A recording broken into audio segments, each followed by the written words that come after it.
Chapter 15 covers integrals of multivariable functions. In this section, we start with double integrals, which are integrals of two variable functions.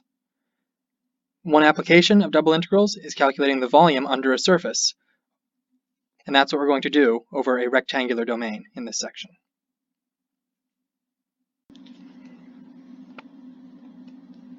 Let's begin with a reminder of how the single variable integral is defined formally. The single variable integral is the result of an approximation in which we approximate the area under a graph by dividing it into rectangles and calculating the area of those rectangles. This is an appropriate tool because rectangles have easy areas to calculate. When we calculate an area of these rectangles, the base of the rectangle is some length, delta x. The height of the rectangle is the value of the function. And so the area can be written as a summation of the heights of the rectangles times the bases of the rectangles, because this product is the area of a rectangle. What you should remember from single variable calculus is that as the delta x gets smaller, as these rectangles get thinner, the sum of the areas of these rectangles do a better and better job of approximating the area under the curve. And as that approximation becomes better and better, we approach a value that we call the definite integral, which is simply the limit as delta x goes to 0 and calculates the true area underneath the curve.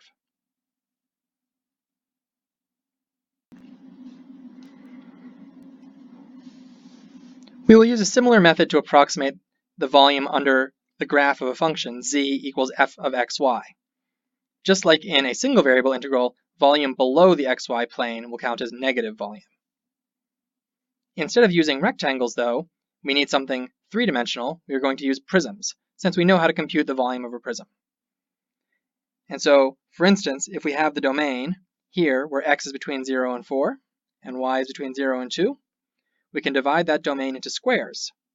We can draw a prism over each square whose height is the value of the function at, say, the lower left corner of the square, but it could be any point in the square. This point is called a test point. And so our volume approximation here, in this illustration, we've divided it into 8 prisms, is the sum over each of these 8 prisms of the value of the function at some test point in the base of that prism times the area of the base, since the volume of a prism is height times area of the base.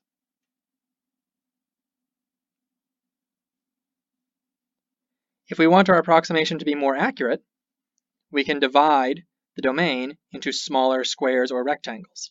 So on the left we see the subdivision into 8 squares that we saw on the previous slide. If we wanted a more accurate approximation, we could divide it into, I believe, 32 squares in order to have the volume that we calculate more accurately map the volume underneath the graph.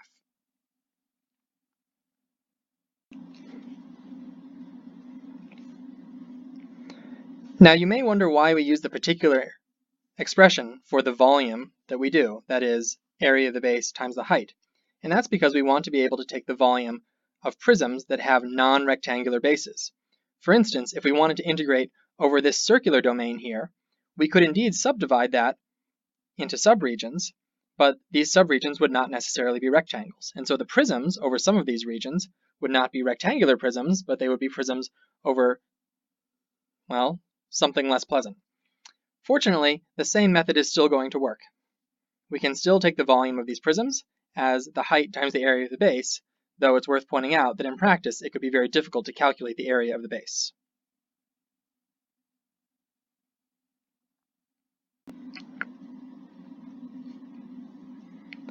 These prism approximations can give us very close estimates of the volume in practice if we're willing to subdivide into enough rectangles or other regions. However, we also want to formally be able to discuss the possibility of limiting this procedure and saying what would happen if these bases were infinitely small. What if we had, in some sense, the perfect approximation? And just like we do for single variable calculus, we give this perfect approximation a name. We call it the double integral. For a reasonably well-behaved function f of xy, the volume under the graph can be computed by taking the limit of these approximations. And here's our definition.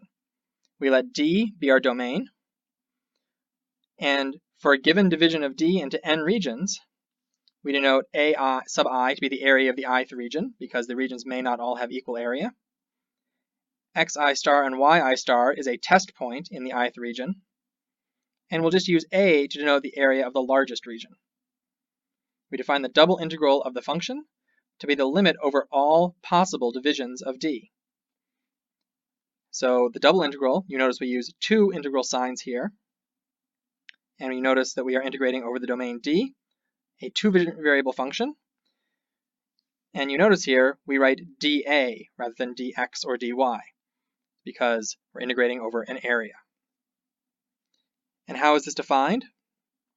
Well, here we have our approximation. We are adding up the volumes of all of these prisms, since the volume of the prism is just the height times the area of the base. But then we take a limit as we let the biggest area get smaller and smaller and smaller and approach zero.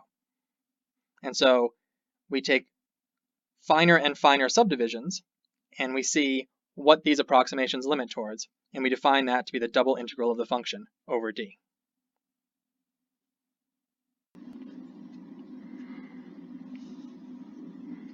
All right, let's put this definition into practice. We're going to try to evaluate the integral, or approximate the integral, of x squared y, this two-variable function, over the domain shown below, which is simply the rectangle where x goes from 0 to 2 and y goes from 0 to 1. Our first task is to approximate this integral using the division of D, which is shown, into four congruent rectangles, and evaluating f of xy, that is taking test points, at the midpoint of each rectangle. And so the midpoint of each rectangle is the point in the center. Here's 1, 2, 3, 4. So when we approximate the volume, we can take the value of the function at the midpoint times the area of the base. And we need to do this for all four rectangles. So we will evaluate the function at the first midpoint, which appears to have coordinates 0.5, 0.25. And then we'll multiply that by the area of the rectangle, which is a 1 by 0.5 rectangle, so it's times 0.5. And then we proceed to the next rectangle. This second rectangle in the bottom right, the midpoint there is 1.5, 0.25. And we multiply that by the area of the base to get the volume of the prism. We have two more to go. For the top left, the coordinates of the midpoint are 0.5, 0.75. And we will multiply that by the area of the base, which is 0.5. And then we would do the top right rectangle, whose midpoint is 1.5, 0.75. And we would multiply that by the area of the base, which is again 0.5. All we need to do now is plug these values into the function and see what we get. So 0.5 squared is 0.25. So we get 0.25 times y, which is 0.25, times 0.5. For the second one, we would get 1.5 squared, which is 2.25 times 0.25. That's the value of the function, times the area of the base, 0.5. For the next one, we'd plug in 0.5 squared times 0.75 times 0.5. Again, the value of the function times the area of the base. And for the last one, we will do 1.5 squared times 0.75 times the area of the base. And then we do some arithmetic, but it's not very interesting. So we'll leave that there.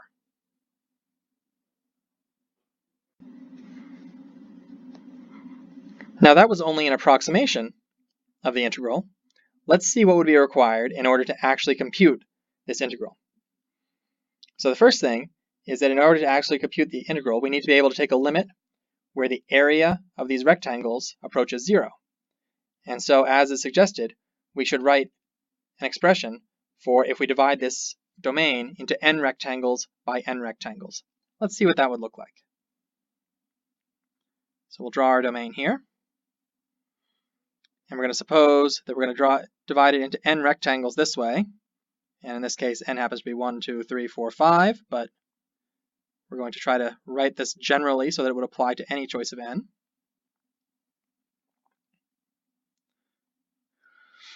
And so what do we need to figure out? We need to figure out how to express our test points, which I will remind you are these midpoints here, and how to express the area of these rectangles. Well, remember, this coordinate in the x-coordinate is 0, and this one is 2. And so if I've divided this up like this, then my ith rectangle has coordinates that go from 0 to 2 over n. This is my first rectangle, I'm sorry. And the y-coordinates go from 0 to 1 over n. So the area of each rectangle is equal to 2 over n times 1 over n, which is 2 over n squared. That's the easy part. In order to handle the midpoints, though, we're going to need some sort of abstract summation. And so we're going to consider the ijth rectangle. So that is I along in the horizontal direction and jth along the vertical direction as the midpoint. Well, the ijth rectangle has coordinates 2I over n, and it goes to 2 times I plus 1 over n. And the y-coordinates are going to go from j over n to j plus 1 over n. So for example, just to make sure you're following this abstractly, this green rectangle right here is the 2/3 rectangle. The 3/2 rectangle, because it is the third in the horizontal direction and in the second in the vertical direction. And that's what these indices are taking care of. These are horizontal, these are vertical. So what's the midpoint of this rectangle? It's right here. And it is what? It is, well, you can just take the average of the two coordinates here. And so you'll get 2I plus 2I plus 1 over 2n, and j plus j plus 1 over 2n. Or I guess if we wanted something a little simpler here, we could work out what the algebra is here. And we're going to get 2, 2, 2. We're going to get 2I plus 1 over n on this side. And we're going to get j 2j plus 1 over 2n on the right side. And so that is the midpoint of the ijth rectangle, and that's where we will evaluate the function.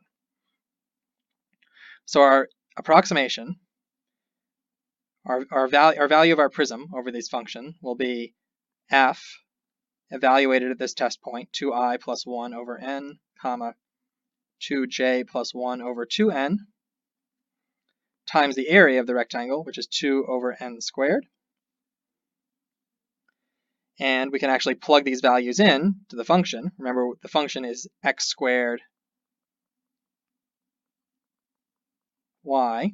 So we will just take 2I plus 1 squared times 2j plus 1 times 2. And let's see, we've got a 2n, an n, and an n squared. This one's getting squared, so I think we have 2n to the 5th down here. Oh, forgive me if I've messed up a power of n. All right, so this is each individual volume. We, of course, need to sum these. So I can range from 1 to n, because we can go from the first to the last in the horizontal subdivision. But also j can range from 1 to n. And so we have a double summation. And that's our volume approximation. That was a lot of work. But we're not done yet, because if we want the integral over d of f of xy dA, we have to take a limit. And if we want the area of each of these rectangles to go to 0, we need the limit as n goes to infinity. How do you take a limit of a double summation like this? Well, there are some formulas, and maybe you learned about them in your integral calculus. But we're not going to spend any time on them here. I'll say if you're interested in this kind of calculation, you can look them up. Fortunately, we're not going to have to do this calculation in this course.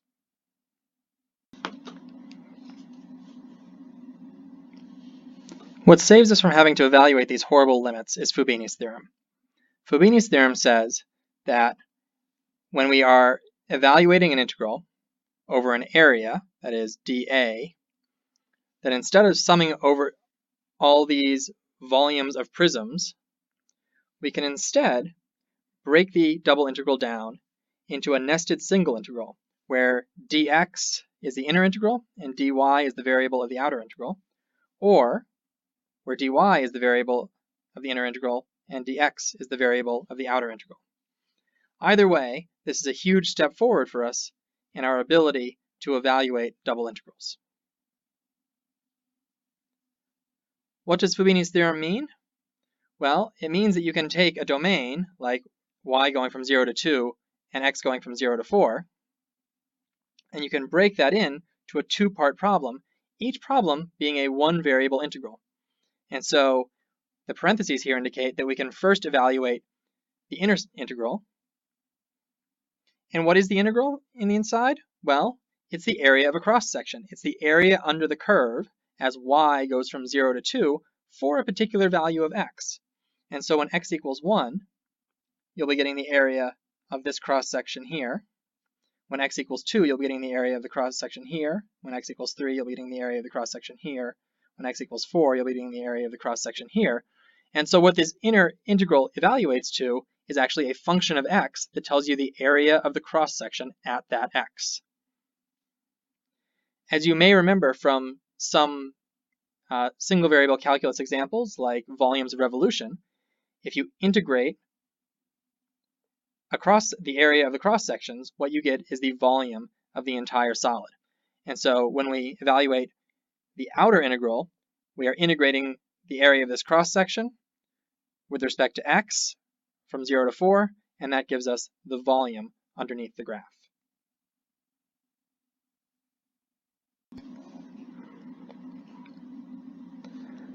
So let's see how Fubini can make our lives easier. Let's compute this integral right here.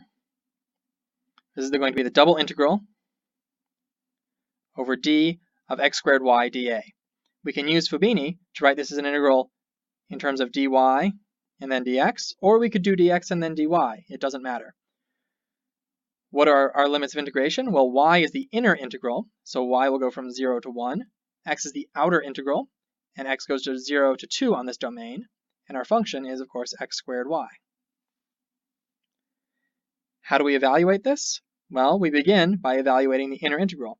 Notice that when we are integrating with respect to y, just like when we're taking a partial derivative, we're treating y as the variable, and we're treating x, at least temporarily,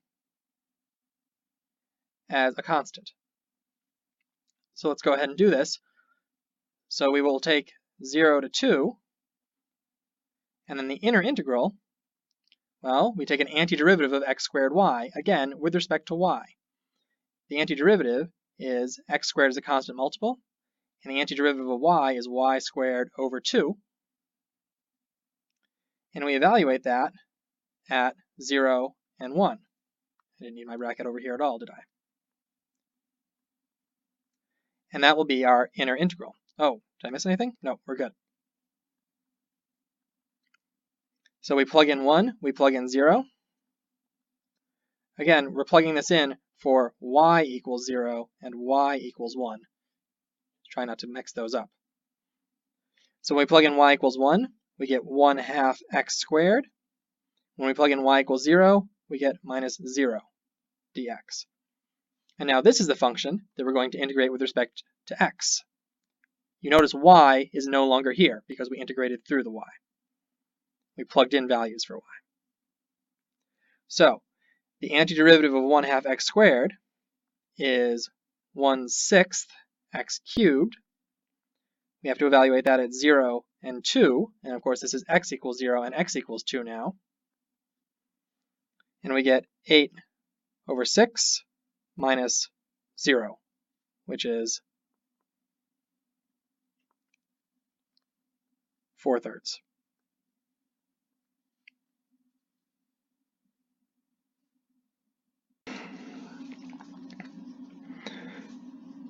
There's a useful computational trick that we can use when we have the integral of a particularly nice function, specifically when our function looks like a product of a function of x with a function of y. And here's what the theorem says.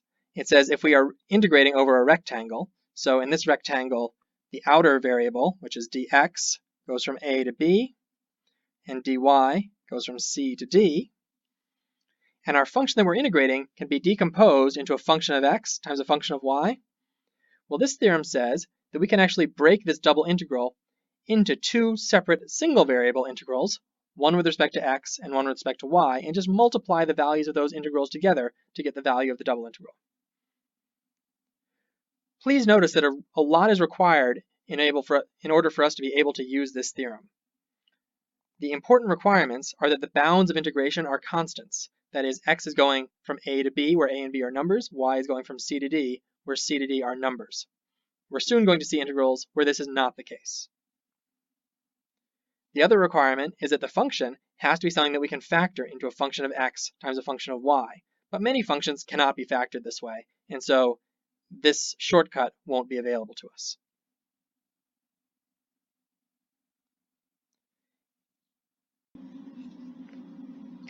If we look back at example 2, we're going to see that the product formula works here. Remember, we wrote this as the integral from 0 to 2, 0 to 1 of x squared y dy dx.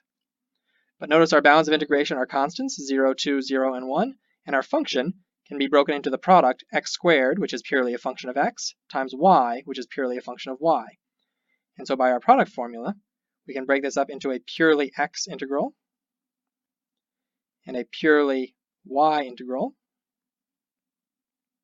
evaluate these separately, and multiply them together. So the first integral here, the antiderivative is x cubed over 3, evaluated at 0 and 2. The second integral, the antiderivative is y squared over 2, when evaluated at 0 and 1. And so for this one, we get 8/3. For the second one, we get 1/2. I'm omitting the minus zeros. And the product of these is 4/3, just like we got last time.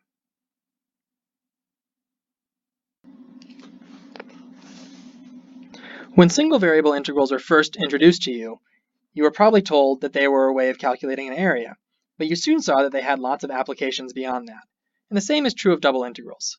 Even though we define them in terms of a volume and we can visualize them that way, most of their applications are not so geometric. Single variable integrals, recall, were useful for computing total change if you integrate a rate of change. So if you integrate, for instance, meters traveled per second, which is velocity, you can integrate that to get the total distance traveled. If you integrate something like the GDP growth rate per year over a number of years, you get the total GDP growth over that time period. If you have the rate of reaction of a chemical reaction, and so you have a rate that tells you how much of the chemical is produced per second, you can integrate that rate in order to find the total mass produced between second A and second B. Double integrals are similarly going to be useful when we have a rate per unit of area.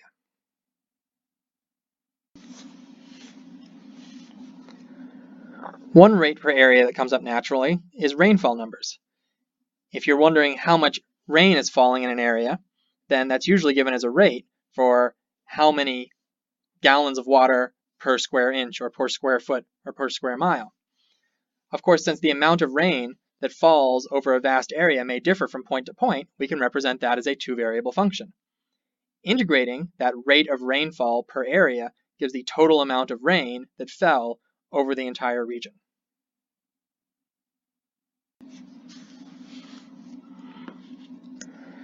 Similarly, if you're designing a solar panel, you may know what the rate of energy production is going to be given a certain position of the sun at each point on your solar panel.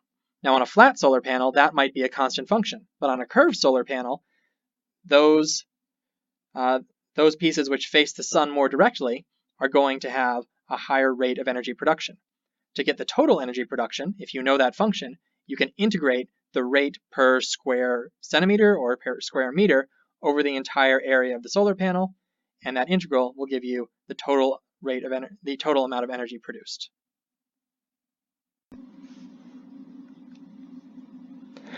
The last application is a probability application and is under the hood of almost all scientific research. The idea is that if you generate a data set in which you've measured two variables, the probability that a random data point lies within a given region can be computed by taking the double integral of a probability distribution over that area. Now, how is that useful to science? Well, if you've taken a bunch of measurements and you want to know whether there is some correlation between the two things that you're measuring, what you can do is you can ask yourself, how likely would this distribution be, or how likely would these data points have occurred if, in fact, the two things that I'm measuring were independent, if they had an independent probability distribution? And if you can fit them into a region in which that integral is very small, then what you're saying is it's very, very unlikely that the correlation that I see in my data is just a coincidence. The probability distribution probably is not the distribution of two independent variables, but two variables that are linked in some way.